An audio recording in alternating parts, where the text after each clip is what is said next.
Hello friends, हमारे latest video देखने के लिए सब्सक्राइब बटन और बेल आइकन पर क्लिक करें। सुदामा कृष्ण के अनन्य भक्त थे। सुदामा ने श्री कृष्ण और श्री बलराम जी के साथ गुरु संदीपन के आश्रम में रहकर शिक्षा प्राप्त की थी। इसलिए सुदामा भगवान श्री कृष्ण के गुरु भाई भी थे। तो फिर क्या कारण था जिसकी वजह से सुदामा इतने गरीब थे?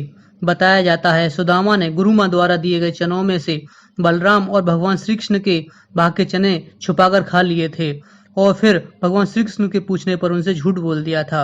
इसका एक आध्यात्मिक पक्ष बताया जाता है जो इस प्रकार है। एक ब्राह्मणी थी जो बहुत गरीब तथा निर्धन थी।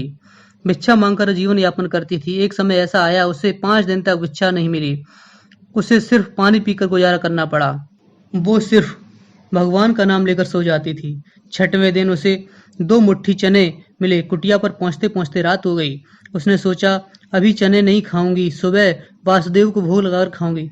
यह सोचकर ब्राह्मणी ने चनों को कपड़े में बांध कर रख दिया और वासुदेव का नाम जपते जपते सो गई। देखिए समय का खेल। पुरुष बलवान नहीं होता है, समय बलवान होता है। जहां ब्राह्मणी सोई हुई थी वहां से कुछ चोर निकले। उन्होंने उस पोटली में धन समझकर उसे चुरा लिया। जैसे चोर वहां से निकले ब्राह्मणी की आंख खुल गई।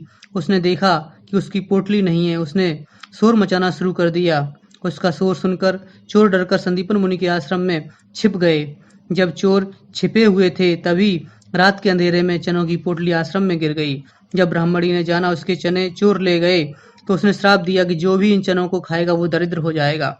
सुबह संदीपन मुनि के आश्रम में वह चने की पोटली गुरु माँ को मिलती है तो गुरु माँ उस चने की पोटली को सुदामा को दे देती हैं।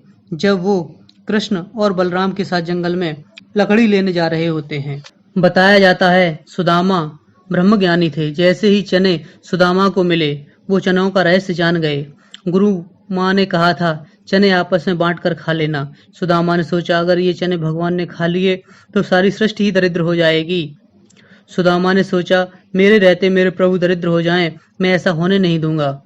मैं ये चने स्वयं खा जाऊंगा लेकिन कृष्ण को खाने नहीं दूंगा। और सारे चने खुद खा गए। दरिद्रता का श्राप सुदामा जी ने स्वयं ले लिया। अगर भगवान श्री कृष्ण चने खा भी लेते तो उन पर कोई असर नहीं होता क्योंकि वो तो स्वयं ईश्वर हैं। उनकी इच्छा के बिना कुछ हो ही नहीं सकता। उनकी मर्जी बिना कोई श्राप कोई शस्त्र उनको छू भी नहीं सकता। और रही बात दरिद्रता की तो माता लक्ष्मी स्वयं जिनकी पत्नी हो उन्हें दरिद्रता छू भी नहीं सकती। फिर भी इस कहानी से एक बात तो स्पष्ट है, सुदामा भगवान कृष्ण के सच्चे भक्त थे। उन्होंने अपनी भक्ति और श्रद्धा में ही ऐसा किया होगा। दोस्तों, आपको ये वीडियो पसंद आया तो लाइक करें, शेयर करें और हमारे चैनल को सब्सक्राइब करें। साथ ही बेल आइकन पर क्लिक जरूर करें जिससे हमारी लेटेस्ट वीडियो नोटिफिकेशन आपको मिलती रहे। Thanks for watching. धन्यवाद दोस्तों।